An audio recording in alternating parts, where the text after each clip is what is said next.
I got a set of decks. Yeah. Everyone laughed at me. They're saying, you're nearly 40, you're trying to DJ. Yeah. It's not that easy. And I'm saying, yeah, it is. Yeah, I'm going to do it, yeah.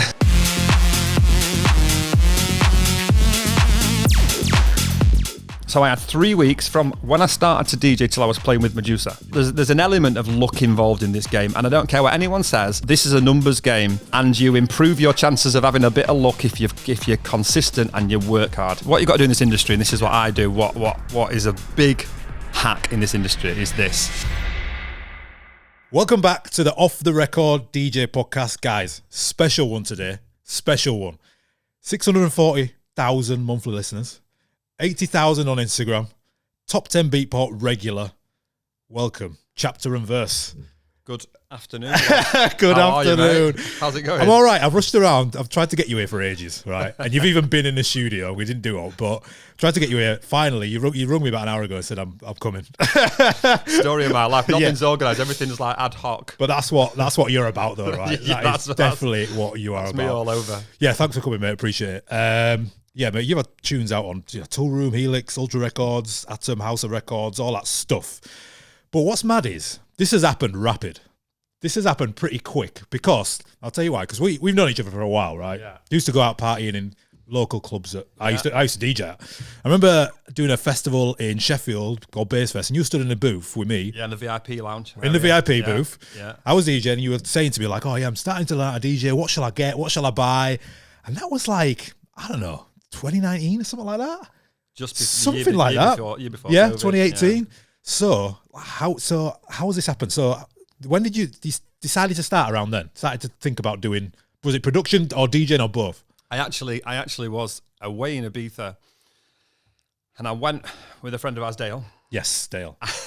And we got to get a lot of the backstage stuff. We got a little bit lucky on a lot of the tickets, and we got a lot of the backstage stuff. And I looked at the DJs, I looked at the crowd, and I thought, you know what?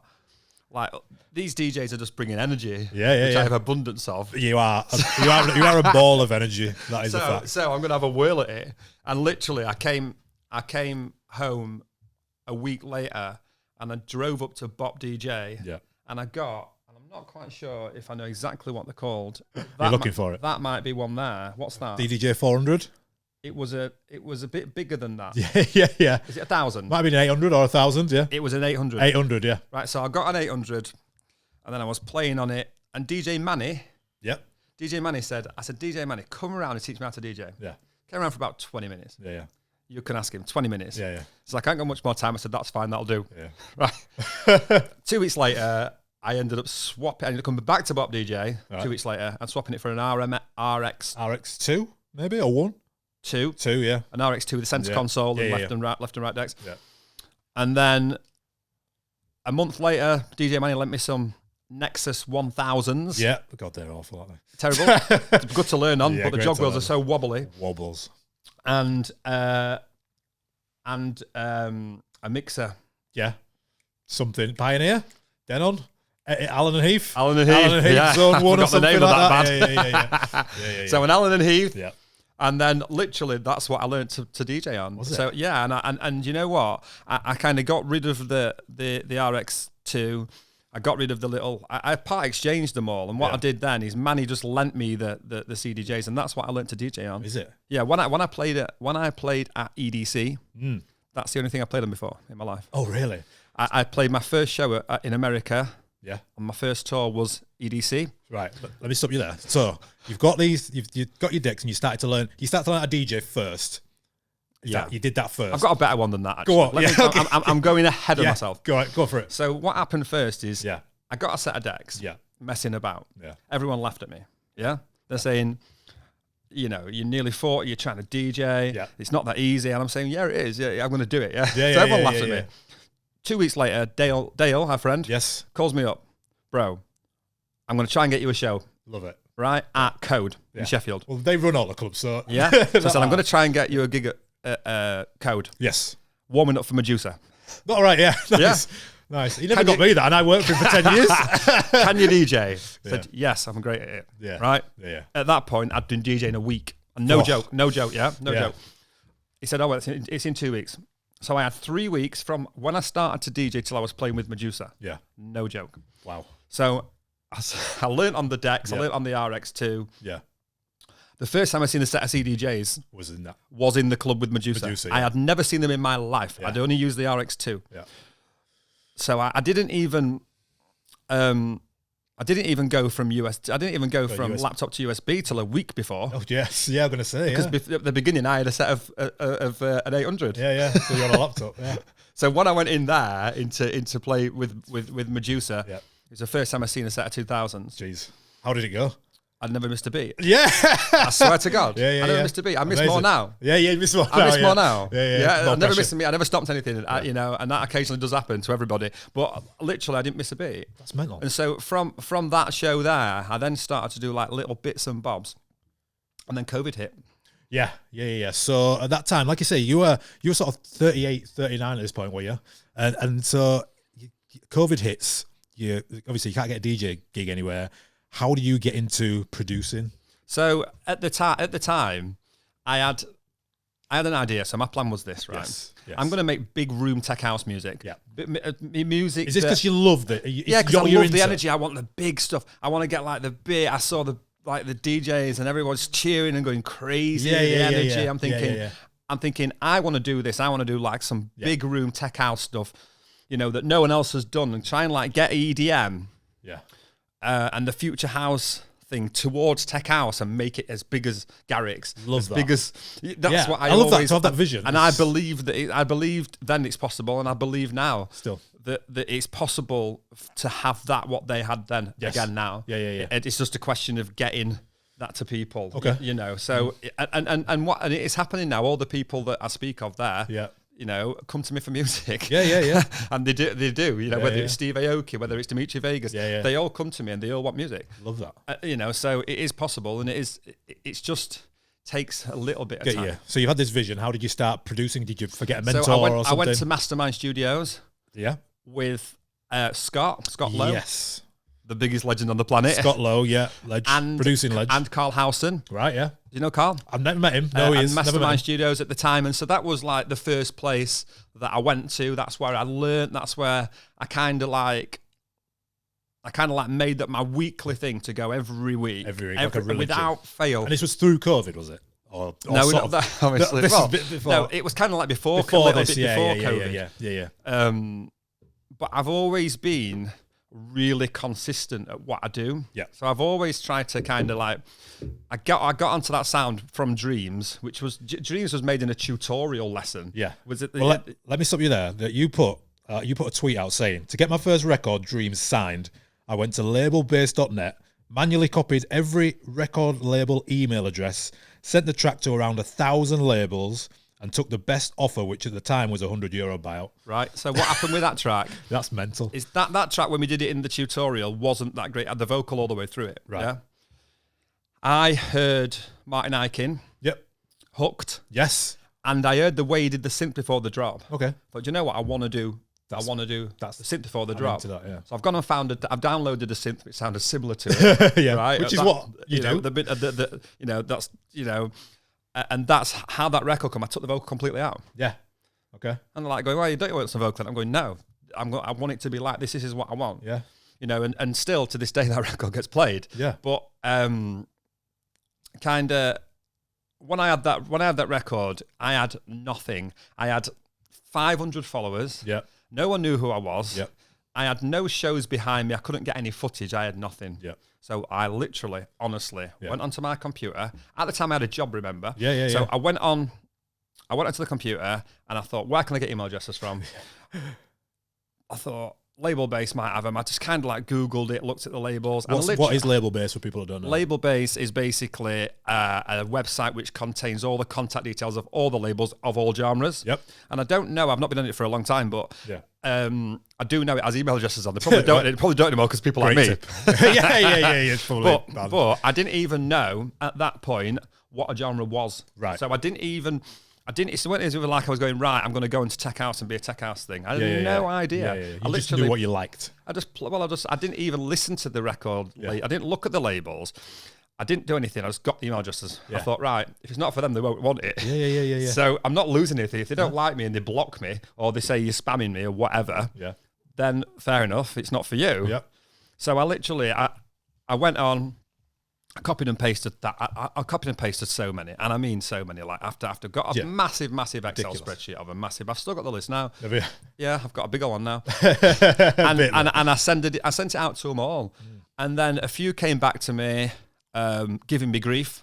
Really? Funnily enough, they come back to me now and they don't give me grief. Yeah, I bet you don't. Yeah. But what are they saying? Don't be called emailing me. But all this about sending stuff. Mood Funk Angelo Ferrari come back to me. At that time, I was like, Angelo Ferrari, who's he? Yeah. I looked at him, he's undefected. Oh my god, he's undefected. Yeah, he's be able to play it out. I'll be able to get some footage. Yeah. That'll be amazing. Signed it to Angelo, and Angelo's like, bro, I'll sign it, but I'm only going to give you €100 because I can't be bothered to keep coming back to you with nothing, like with minus statements and with all this sort of thing. And at the time, I was like, well, fair enough. Do you get any money from it? He's like, no, you never get any money from it, so you might as well just take €100. And I was like, fair enough. Yeah. I'm not in a position to negotiate here. No. You know, I'm thinking, look, if I've got something that's going to be... Anyway, I got it. That went top 20 Beatport. Really? Yeah, and it's done about 500,000 streams. Now, at that time... 5,000 was a lot, 2,000 was a lot, 1,000 was a lot. Hugely. It never got any editorials. It's just trundling along at 1,000 a day. It's still doing it. Still doing it now. Yeah, it just went straight to. He went on Tracksource first, up to top 10 because Angelo's got some kind of in there. Right. I don't know how, but everything he does charts. so everything. Yeah. So I kind of like from there. I kind of thought to myself, right. When I'm signing things to labels, I'm going to look at what penetration they've got in different places. Yeah. That's how I've done it. Yeah. By basically going, right, Angelo's got penetration in Tracksource. Tracksource started it off. Right. And then it kind of like went up Beatport after Tracksource. Yeah, with you. So then after that, then I started to go, right, let me look at the labels. And I started studying who does what, who goes away, who gets streams, what labels do this, who's going to play it, who's going to play it, who's going to do this, who's going to do that. Yeah. And then systematically, I went through every single label that there is, just about. That's sick. And because I think that a lot of people in your position, a big thing about you is the volume of which you're operating at, and that comes through in your social media feed, your Twitter feed, and all that kind of stuff. Is even now, it's just the amount of volume. Like, for example, in December 2021, Beatport tweeted, with over 50 singles and numerous tracks in 2 years, chapter and verse is teed up for greatness. Well, that's 100 now. Well, yeah. I mean, this was 2021, so I think a good takeaway for anyone listening is, people will send out one demo, not get anything back, and be like, it's not for me, or... Do you know what this game is about? I was thinking about this morning. Yeah. It's about having the conviction and having the determination. And it's scarier. Big time. Listen, it's scary, right? I put a tweet out, it's scary for me.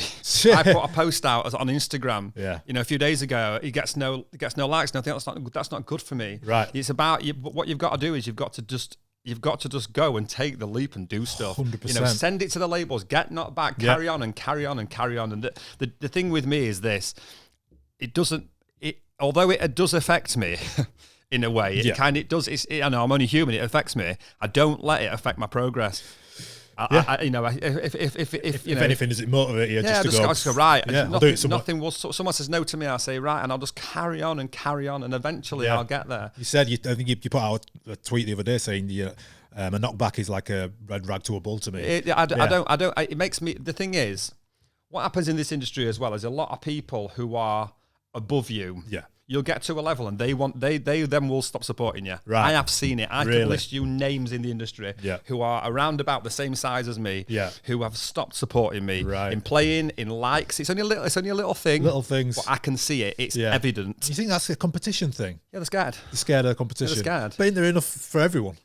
Well, it depends what attitude you've got. Exactly. To me, I'll support everybody. Yeah. It doesn't matter to me. I'm not bothered about anybody else, so I don't see anybody else has taken up my space. And I back you on that because, like I was saying about volume, anytime I'm scrolling Instagram, especially on Crossfader, we follow a load of DJs. You've commented on every feed, like everyone's feed, likes, comments, everything. But I used to when I used to be I don't like to use when I was smaller. Smaller. And I don't like to use that in any funny sense. No. I used to if I used to comment on somebody bigger, that would motivate me. I'd be like, oh wow, and I'd screenshot and go, oh, someone's giving me a comment, and I know that helps people. But again, it doesn't just help them; it also helps me because it gives people go, oh, he's there again, and if you're in people's faces every single time, it is impossible for them to ignore you.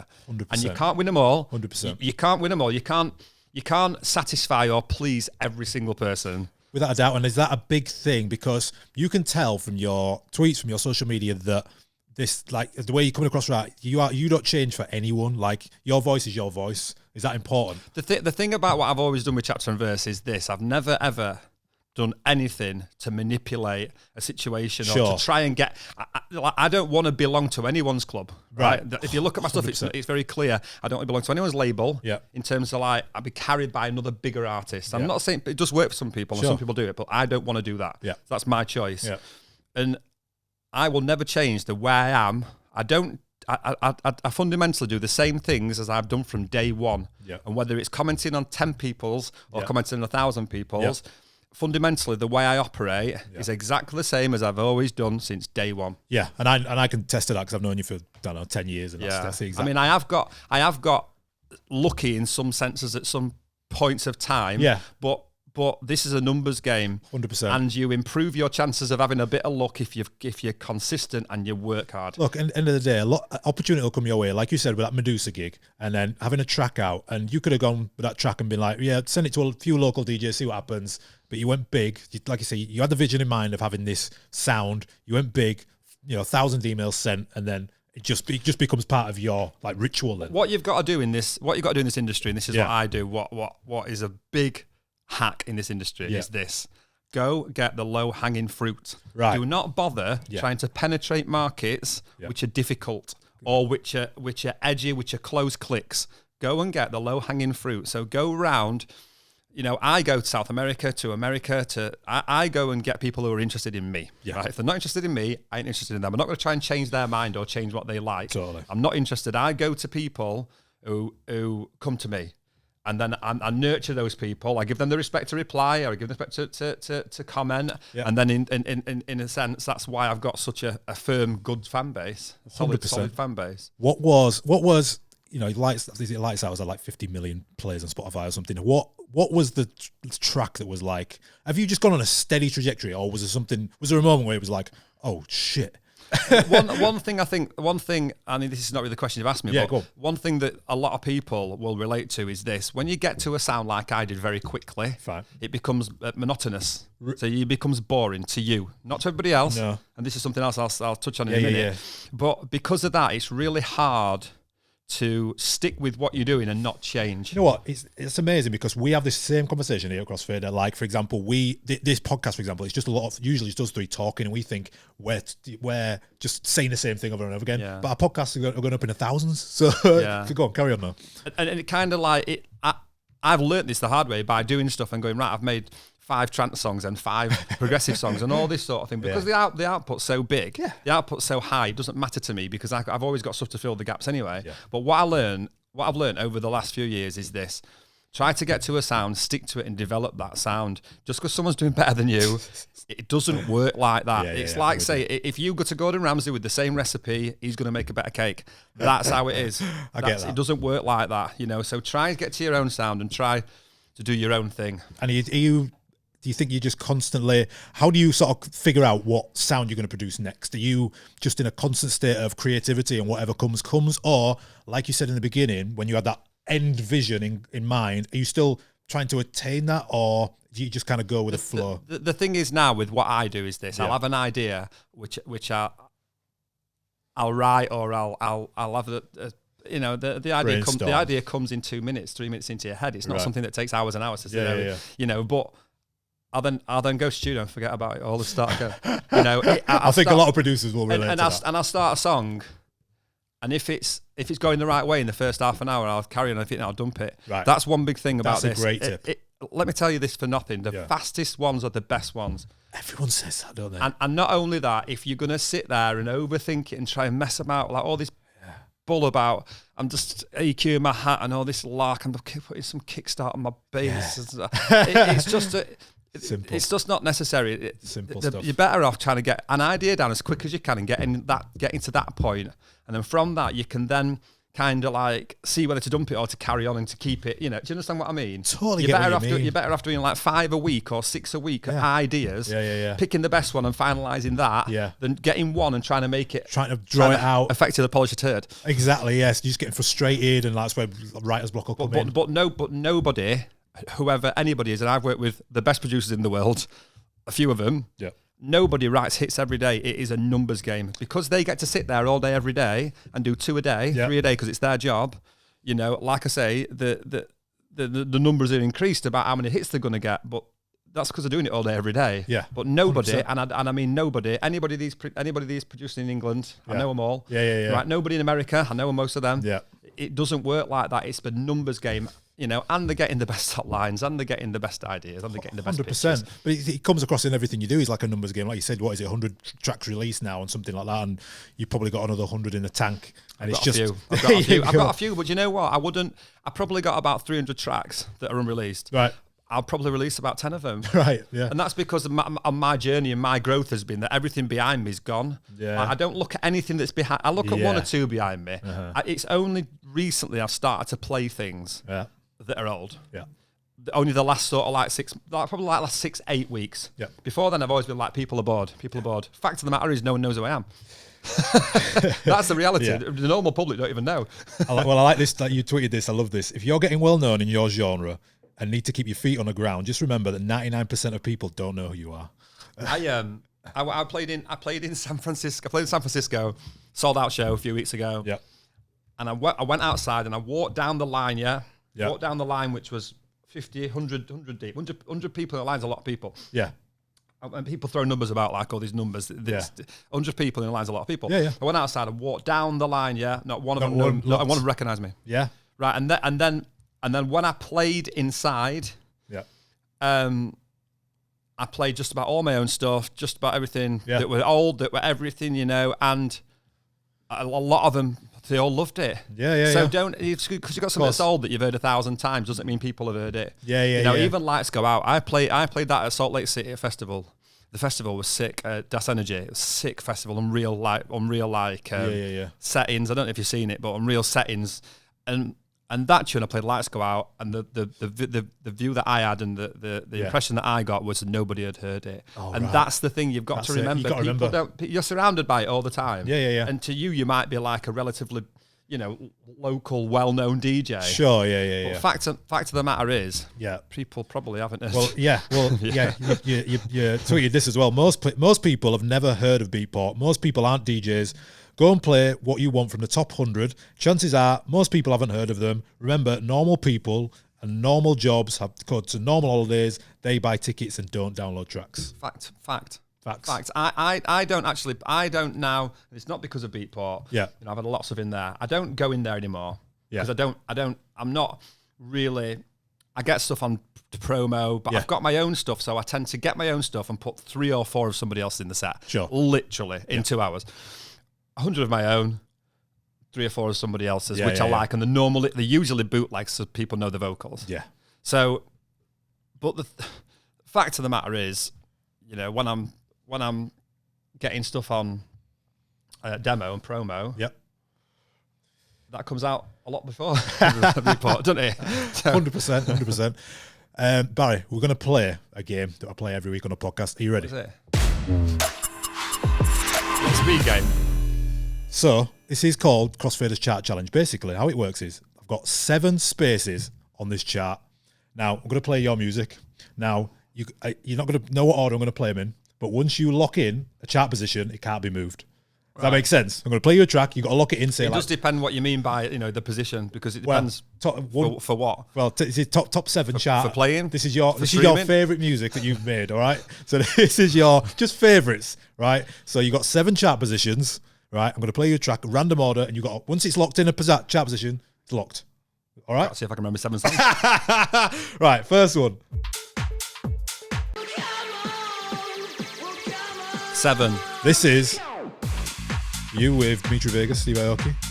Friends, is that 7? 7. Straight up 7. Straight up 7. It's a bootleg. The creativity is limited. Right, I get that. But I imagine it goes off, doesn't it? Yeah. It goes off. Yeah, that track was actually made 2 years ago. Was it? They jumped on it last minute. Yeah, and did some bits to it. Yeah. Sick. Next one. This is my favourite, you know. You know what? This is that Leeds. This is that UK sound, isn't it? That's that like 90s rave pack from Splice. Exactly. Right. This is Set You Free. Where are you putting this? Remember, you can't move it. Set Your Free's actually the original vocal I'll send it is a lot better than that. Is it? That's a re-sing and it's a little bit off pitch. Oh, but is it? Yeah, that's probably number 5. You're going in 5? 5. So you've got Friends at 7, then that at 5. Let's go this one. 8.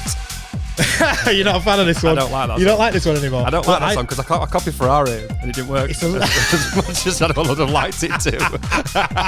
You can't mistake it for Friday. I love this because it's a hip hop sample. It's on a Dr. Dre album, so I like this song.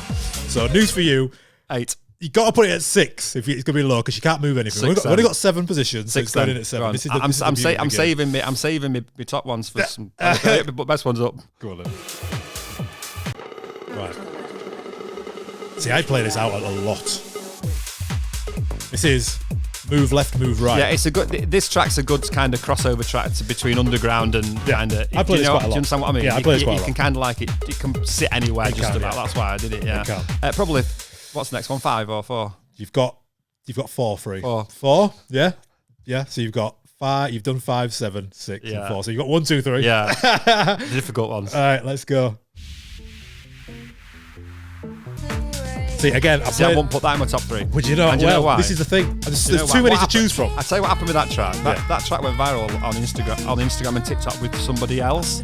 Yes. The label then came to me and said, "Will you do this before it comes out for somebody else?" And so I said, "Love that. I'll do it." Yeah. So I did it, but the creativity again is low. It's just lower. I wouldn't like to include that. Well, what's mad is so I played this version when that other version was going viral. And it's going off because obviously that to be fair, that version everyone knows a vocal. Yeah. That version technically is constructed a little bit better than the other one. The other one's made it maybe for radio. The other one's like a 2 minute 15 track. So that's going at 3. No choice. In the dark. You see the problem there. In the dark. You're missing one of them, which is one of the best tracks I've ever done. Well, this is the thing. You've got too many. Which one it is? I don't know. We'll go to that one. But in the dark, that's gonna have to go 2. It's gonna have to go 2, isn't it?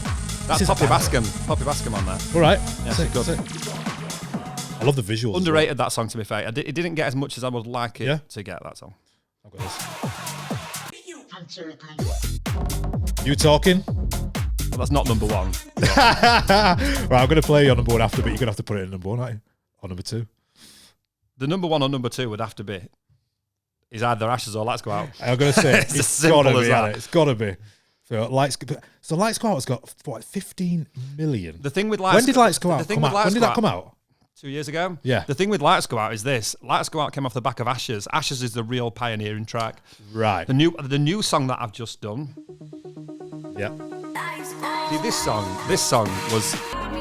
I sat down and I wanted to make a riff like Coldplay Clocks. And that's where the riff came from. Is it? Yeah, that makes sense. And I wanted to try and make a trance cross tech house, which has never been done. But the one that really nailed it was Ashes, because Ashes was something which had never been done, like full on trance into tech house. With these tracks, if you get lucky on a playlist, that's where you get your streams from. So I got lucky on Dance Party with Ashes. Yep. That's done 10 million. Jesus. And I got fortunate. To be fair, Lights Go Out is still doing streams. It's still doing. I think it's still doing 10. Like this song is the best song. This is your favourite one to play as well. I stopped playing it. I started playing it recently. Have you? Because I stopped. That's really that's the one that Chris Lake was talking about on the thing. Did you see it? The video where he's going, well, bless him. So that was the one that was like I've got a new song on my phone which I've just done, which I put up yesterday. Oh yeah. That is very much like those two. Where have you put it up, SoundCloud? I think better. Where have you put it up? On Instagram. Oh, you put it on Instagram. Oh, a clip, was it? On a clip, but it is. You think it's better? I think it's better. I think the elements are a little bit. It's difficult because those songs are really stable over time. They stood the test of time and the kind of structure really well. But this new one, it's not mastered yet, but it is really going to be a big one. I know by the comments and stuff. I know by the comments. And is that a good gauge for you to like test the waters of something? Would you ever like put something out and get like not a good response and then drop it straight away? Yeah, I'll tell you what I normally do. I normally go on Twitter. If I'm going to do something verbal, I'll test it on Twitter. This is such a good idea. When I've been on Twitter and it goes 100 plus, I know it'll work on Instagram. So the little motivational things, which I do now and then, I test those on Twitter. The best performing I put on Instagram. That's such a good idea. So I can't lose because I know I'm doing like a market research on Twitter. That is such a good idea to just test the waters early and doors. the stuff with reels is you know straight away when you put a reel up, you know within 20 minutes whether they're picking up, because in 20 minutes you get 100, 200 likes. Yeah, or you get 2 or 3, and that is the reality of it. It's not a question of the quality of the content. It's a question of whether it gets shown or not. You know, and a long time ago, I learned this about Instagram: do not concern yourself with making perfect visuals. It is irrelevant. Irrelevant. Yeah, we tell that all the time. I look at people. I look at little DJs. I don't be disrespectful, but we've got 100, 200 followers. We've got reels. They've got 1 million things because they're doing the same thing every time. Consistent. The same thing every time, and a lot of these songs. Like that Campbell one there, like that one. Yeah. Well, that song there got big because he put it was just at his desk, wasn't it? Yeah. He was just at a desk and it went viral. And it went viral. Yeah. Get your face in. Get your face in. Get your face in. Number one rule of Instagram: get your face in. 100%. And it doesn't matter about anything else that's surrounding you. Yeah. It doesn't matter. Get your face in and be consistent. How do you, for like any beginners in there, you're like, right, I'm going to start putting music out. I'm going to show my face on Instagram. What is the sort of basics to getting your track signed? Is it, like you say, is it just finding emails, or is there another way that people can do it now? Do you know what I do? Like, do you know now it's so difficult. I get so many bigger artists who are big, right? Who come to me and they're like Barry, like, how do you get stuff listened to, even signed? Yeah. I'm very fortunate. Like, I don't know why, but I'm very fortunate. I get the opportunity to sign to a lot of labels. Yeah. Every single record I do, I can sign it anywhere, right? I'm in a deal with Helix. However, they do want specific records, so they a lot of the time will say, okay, you can release it elsewhere. That's the deal I've got with them. Love that. And then we'll send it to 5 or 6. So even now, 5 or 6 are the big ones. And then I'll take the best. Yeah. Even now, I don't sit there and go, oh, well, I'll send one and then go, oh, can I sit on it for a month? No, you can't. No, you can't sit on it for a month. Yeah. Do you want it or not? Numbers game, you know, and you know, this one here that I've got, Helix released it yesterday, and I could have signed it to Myth and Nix today, in Musical Freedom today. Great. You know, you're talking to Siesta's label, you know, and I believe if I give it a bit more time, I can sign it to the 4 or 5 different labels. Yeah. So, you know, you've just got to, just got to go get in there. Don't be, you know, people who are like, oh, don't only send it to one, give me months, let me sit on it for, you know, so long. I don't even entertain that. You've just been in America for a month. Yeah. In Florida.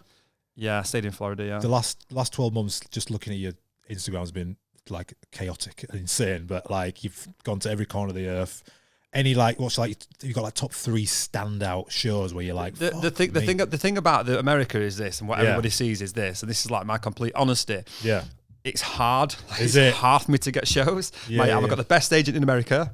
Right. It's hard. The competitions, but as the funnel goes up, it gets narrower. Sure. And it's a lot. The bigger you get, the easier it doesn't get. That's honest. The harder it is because they've got a choice of people at my level. Yeah. And then it boils down to what song you've got at the time. That's and what you know. You understand what I mean on big tunes, but America, I've got some more stuff coming up. Salt Lake City was so super sick. Was it? Splash House was flooded. I've heard about this Splash House. Yeah. Flooded, tornado, everything. I did a 2-hour Uber to get there. Oh, really? Flights got cancelled, everything. I went through a hurricane, went through an earthquake. Oh, Jesus. Go ahead. Was it cancelled? No, it was all right. They moved it inside. Did they? Just went inside? The hotel was flooded. Oh, Jesus. So, you know, to be fair, I don't mind where I play as long as it's busy. I don't care. I don't mind where I get, you know, where I get put, because my agent deals with that. Of course. Salt Lake City was a sick. When I went there, I went on the stage, there was probably 200 people there. Was it? By the time I finished, there were about 10,000. Yeah. And no joke. After about 20 minutes, about 10,000. Yeah. Literally. Like, that's how it works. In a lot of these shows, like, I played House and that was sick. I've played so many places though. Like, you know, people with numbers, people do talk absolute rubbish. Right. So like, if you play to 500 people, it's a lot of people. Yeah. Like, people go, it's only 500. It's a lot of people. 800 people is a lot of people. Sometimes you'll enjoy that more. You know, 1,000 people is a lot of people. You know, 10,000 people is a preposterous amount of people. Yeah, exactly. Yeah. You know, but I go to them all, and it depends. You know, I have my up and down shows. Sometimes I go places and play rubbish, and I do. Sometimes I go places and play crap. And right. That's honesty, because, like, you know, like you say, social media is not a reflection of reality at all. So you'll see a lot of DJs just posting up the best shows because, you know, you're not going to post it. So sometimes I go and play rubbish. Sometimes I play good. Sometimes I smash it. Sometimes I don't. Yeah, that's reality. That is reality. And when you play in live shows, sometimes you do make a mistake. Of course you do. You know, but majority of people don't ever see it. But if you know, that's how you stay humble. Big time. You know, and you know, by thinking that you're great and you never make any mistakes, you know, it's not. You know, and there's some of the bigger DJs that are a bit like that, and I look at them and they're not very good anyway. You know what I'm saying? But they're never going to be good because they can't see what they're doing wrong. Yeah. So you like to keep it simple. Is your sets now? Is it basically like you say, like 80% of your tracks and then 20%? It depends how I feel. You know, if I feel. Would you change your set? Say you listen to a DJ before you. Would you change your set with that in mind, no, or never. Would you have a set? I can't play what I can play because they haven't got the music. They haven't got it. Yeah. So what I did learn on this tour is this. Is take enough music to where you're going. Oh, yeah. The big error that I made, right, is only taking a certain amount of music and not having enough. Yeah. Just because, like, sometimes things don't work out and the flow doesn't go the way you want it to. So this might be because you don't have a big background in DJing, so exactly. I completely agree with you. Exactly. Yeah. I'm learning as I go along, but I don't stand here and profess to be the world's finest DJ that's been doing it for 20 years because I haven't. But one thing I do know is that what you can do, what sometimes a good idea to do, is if you've got enough music, if you're going somewhere and it's not great, start again. Right. So get another tune and start again. Right. So I'm going to start again from that tune. Start again. We're going to go boom. You know, and also one thing I've learned about this tour is this: don't play too fast. Right. People, I went to Ministry of Sound, walked in. Yeah. Tech house night, sold out show, wicked. Went in. I thought, this sounds fast, man. Like, this sounds hectic. This sounds like modern day tech house, UK tech house. Fast doesn't work because there's too much in it. So I'm like, this is fast. So I got my phone out. I've got beat tapper on BPM. I'm tapping it. About 133. I'm tapping it 134. I'm thinking. But it was tech house. Tech house. Like my tech house at 134. But I just pitched it. And I'm thinking, this doesn't work, right? Then I went to Houston and went to an after party with some guys who were doing Burning Man. Yeah. And they were playing at 122. Right. Well, this is sick. Like, so I'm listening. Like, this is sick. Like, I'm listening to it. This is sick. Go, do you want to come and jump on and play? Ooh. So there's me thinking, right, I'm going to go come straight banging in at 130. like that's what I used to do. I used to go and go, right, if you're playing at 128, I'll play at 129. Right. Yeah. Doesn't work like that. No. Right. Once you've had a bit of experience, slowing it down is cool. Love that. Right. Love that. So I've got the Burning Man guy. So I played at 124. Yeah. Right. Sick groove. Sick groove. Cool. Yeah. And that's one big thing that I did learn. Go with enough music and slow down. I love that. Like you say, just learn as you go and taking it. And like you say, your sound is just changing, like, and evolving over time. Constantly. Yeah. Changing. It's a question of kind of like getting the balance where it's not completely changed. It's always treading a thin line.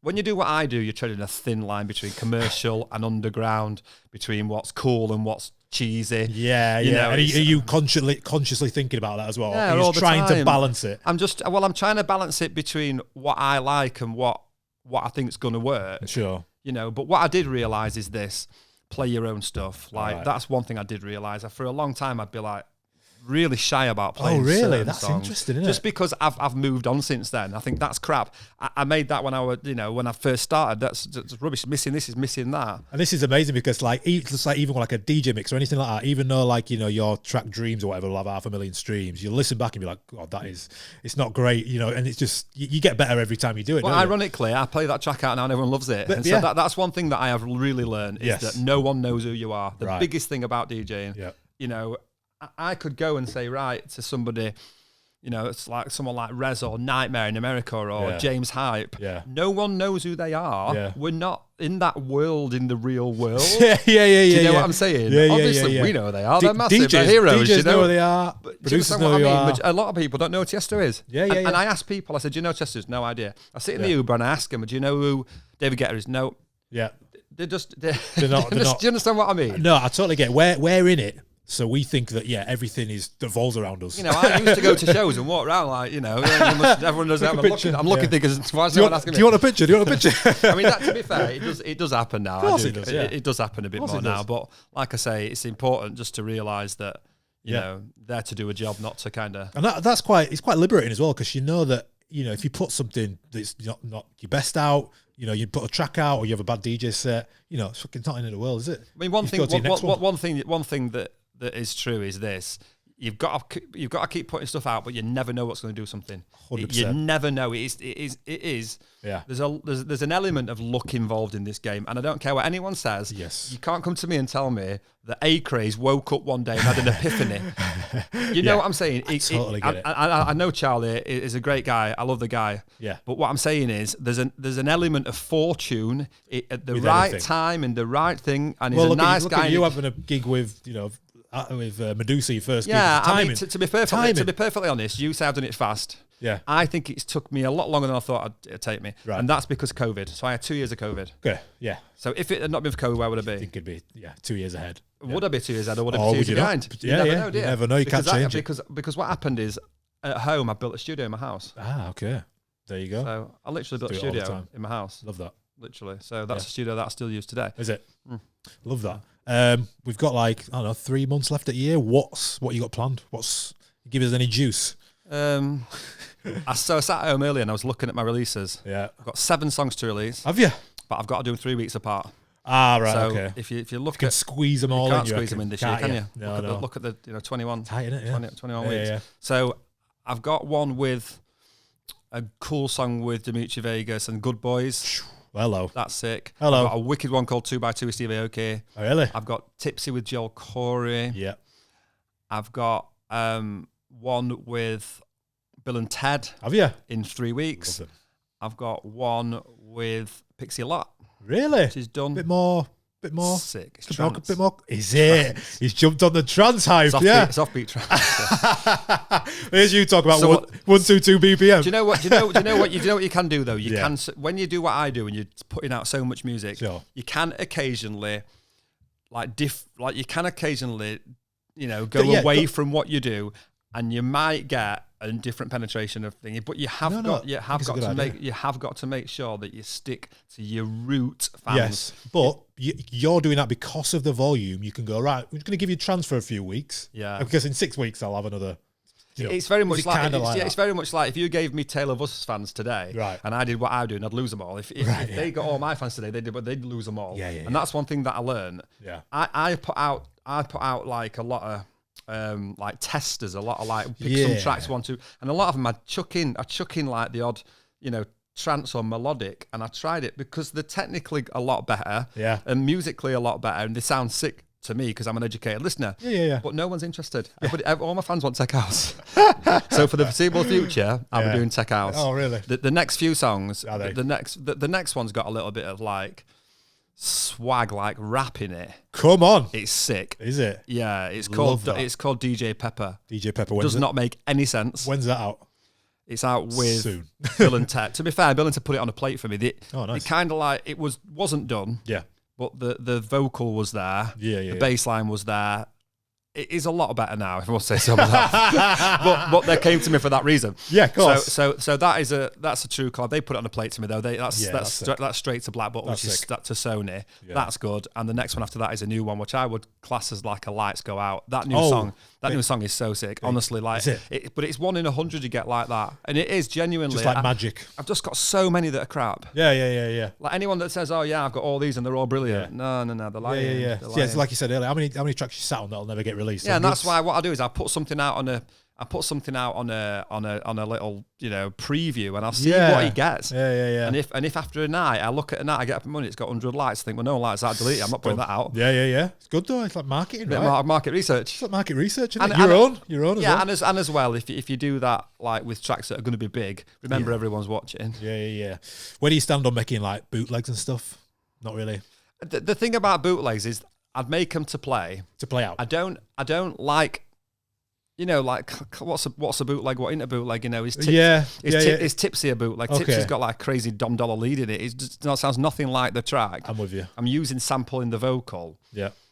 I don't personally like doing bootlegs. Sure. I like using Splice. Yeah. Out of anything, the best results I've had is from Splice. Yeah. My top 5 tracks are all from Splice. Yep. And that's a fact. So even though I've got Love good that. top line writers, I'll tell you what I have got, which is sick. A new one with Camden Cox Okay. called Amnesia, which is Really? trance tech house. That is good. That's a good track. The top line is great. She's written a great top line. And you're trying to get these out this year. Yeah. Obviously, she wrote the 2 last John Summit ones. Oh, amazing. Where You Are and Where You Are. The other the one before that. Where You Are. Jeez. Yeah, and the one before that. Yeah, the 2 good ones. Yeah. Really? Yeah, she wrote them both. Yeah. Amazing. What about shows? Anything? You said you're back in headline night trip for Insomniac in November. That's big. Canada for something, and we need dates so we can come and see you. And I've got Finland. Finland. You done there before? No. Oh, interesting. No, Reykjavik. Yeah. I've got 2 weeks time. 2 weeks. Last Tuesday is Ushuaia again. Doing Ushuaia again? Yeah, which I love. Do you know Ushuaia? When I went to it, I went on the stage. Yeah, there was 20 people in it.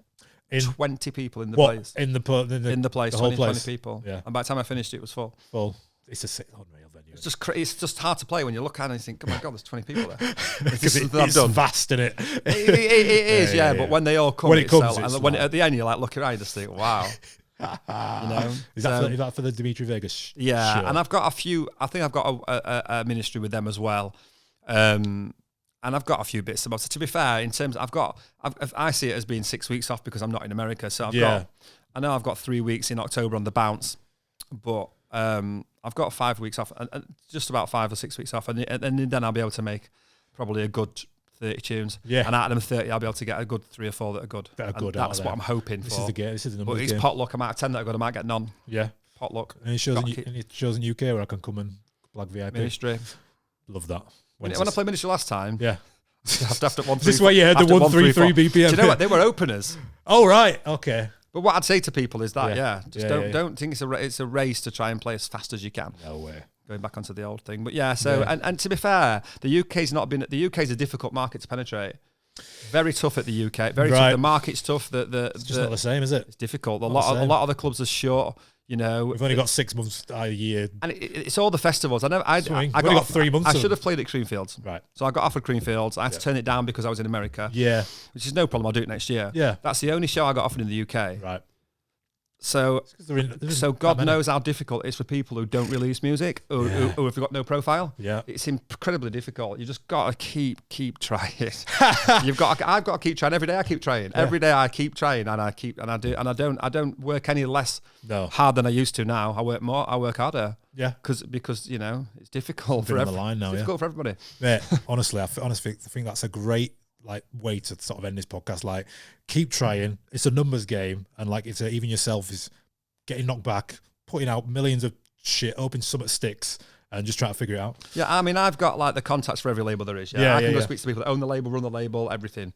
I go to them, and to me, it's kind of like a bit of a game. Yeah. I go here, then here's 5 tunes. We take some. No, okay, we're back soon. And that's what. I got that this week. I got that this week. I get missed off lineups all the time. Yeah. I just got to carry on. You just carry on, and if something's not right and something's not working out, put it to one side and move on. Keep going.